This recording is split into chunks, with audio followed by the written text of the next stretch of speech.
When it comes to direct response marketing, there's one glaring mistake that I see a lot of marketers, even experienced marketers that are inexperienced with direct response marketing, make, right? So let's talk about this. First, let's put it in a context so we're all on the same page. What is direct response marketing? That is marketing that is intended to get a response. Sounds self-explanatory, right? But you've got an audience, you put an offer in front of them, and you want to get that audience to take that offer. That is it. You don't want to build a connection. You're not trying to brand them. You're trying to get that audience to take that offer.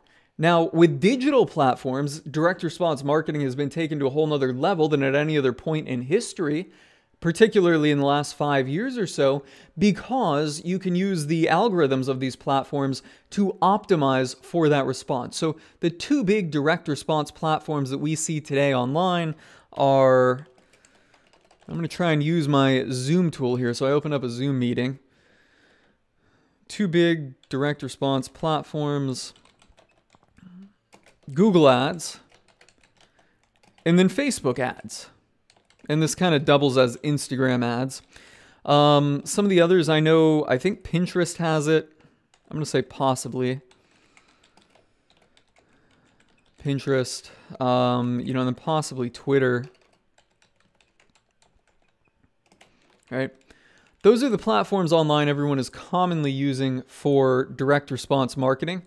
There might be some others. Now, direct response marketing is not limited to online activity only. It does happen offline, and there are mailers. Direct mail would be one of them. I mean, you could chalk it up to nearly any type of media. So you could say magazines, or maybe not magazines, but what would they be called? I guess magazines. Magazines, brochure type of stuff, right? Right? But the number one thing that these all have to have in common is a direct, measurable outcome. Okay, and I can't stress that enough. That's where everything in the success of direct response marketing hinges, on a direct, measurable outcome. Let me work on my tool usage here and draw a nice big circle around direct measurable outcome, right? Whether you're doing any of these platforms, it doesn't matter which one you're doing. You need to have a a direct measurable outcome. So, when we look at this, Google Ads, it could be a phone call, it could be a web form, right? Facebook ads, again, phone call or web form. You can do that on all of them. Direct mail and magazines, now these things are going to be maybe like an offer that somebody needs to claim in store, some type of coupon. Okay, and you measure how many people bring in that coupon to establish the success of your direct mail. In a magazine or brochure, it might be how many people call the phone number. So you would have a tracking number on there. In years past, decades past, this was still doable, but it wasn't as easy as it is now. Now it's incredibly easy, right? And you track how many people call that phone number. There is one direct measurable outcome. I should just put that in here. One. I'm not too good with this tool, but there's only one direct measurable outcome. And that is the big mistake that people make when it comes to direct response marketing. They don't have just one, they try to have multiple, right? So let's take a look at some examples here, right? And we're going to do a space that I'm in. I am in the bathroom remodeling space, and I do run pay-per-click ads. We're not going to see my website, but we're going to open some of these up here, right? So I type bathroom remodeling into pay-per-click. Pay-per-click is a pure direct response mechanism.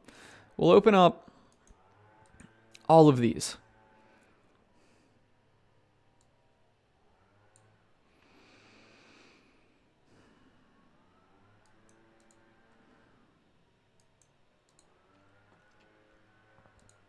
All right, so let's take a look at them. This one, when you come here, you see that the user can navigate all over the page. Does this user need to go browse the portfolio? Should this user do the phone call, or should this user sign up for the newsletter sign up? Or should they tell us about your project, right? Should they chat? I think I just named off 5 or 6 five or six calls to actions, or 5 or 6 actions that the user could take when they land on this page.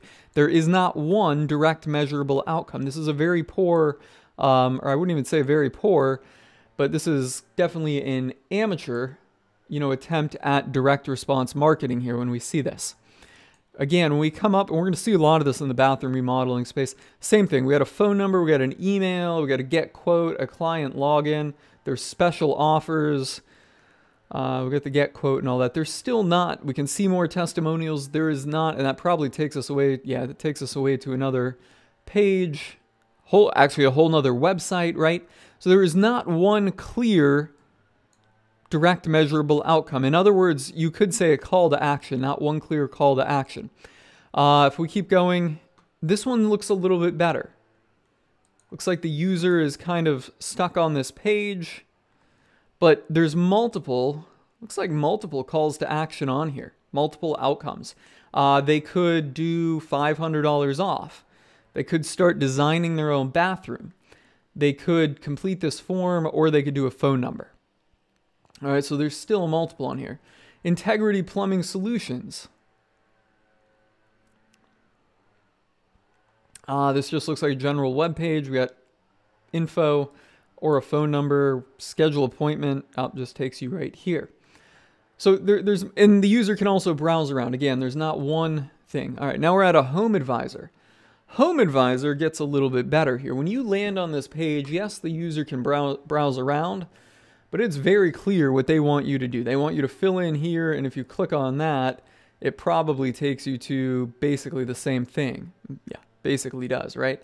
So Home Advisor is trying to get you to start this process of getting a quote very simply, and very clearly. They have one clear call to action.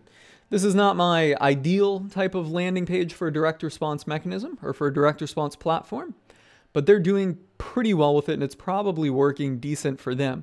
I would like to take out all these other pages, but I'm sure that when you go to these other pages, you land right back in the same thing, right? They're all funneling you down. This one, again, looks a little bit more like a website and not so much like a direct response mechanism. So these are a lot of examples that you see in the bathroom remodeling space of what not to do and the mistake people make when it comes to direct response making. The mistake people make when it comes to direct response marketing. They do not have one direct measurable outcome. Okay, so let's take a look at a highly competitive industry here, like car insurance. And you'll notice the difference. And I've already clicked on some of these here and opened them up.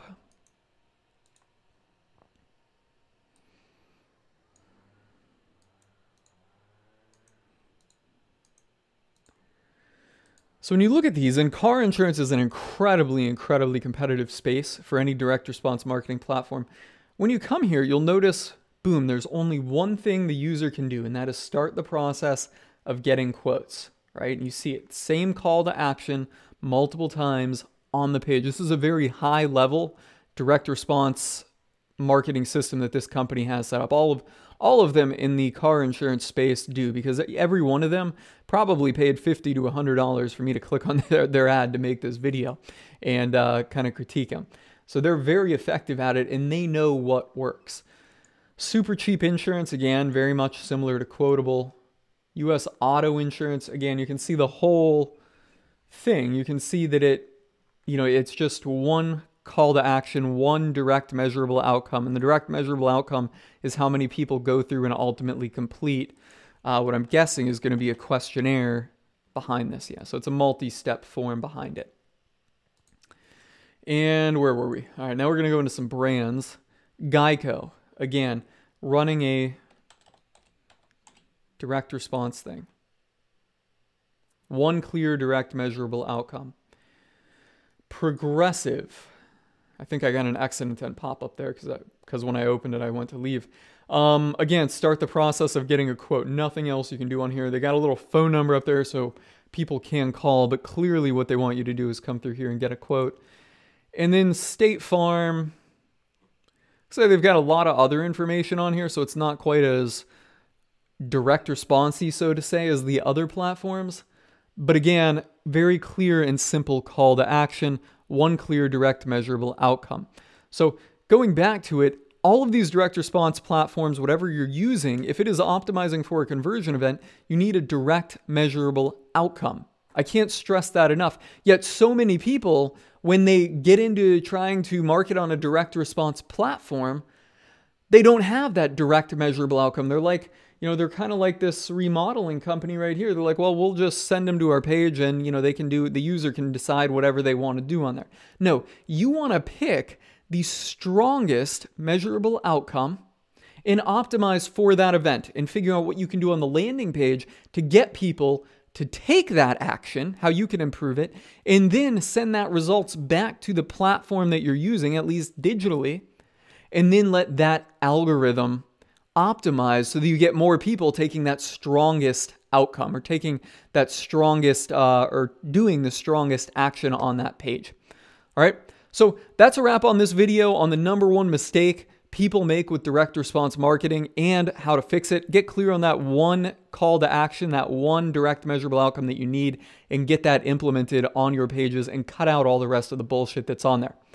On that note, if you like this video and you want more, look for the subscribe button somewhere around this video. And of course, join our Facebook group, the No Bullshit Marketing Facebook group, guys. Link somewhere around this video. Signing off.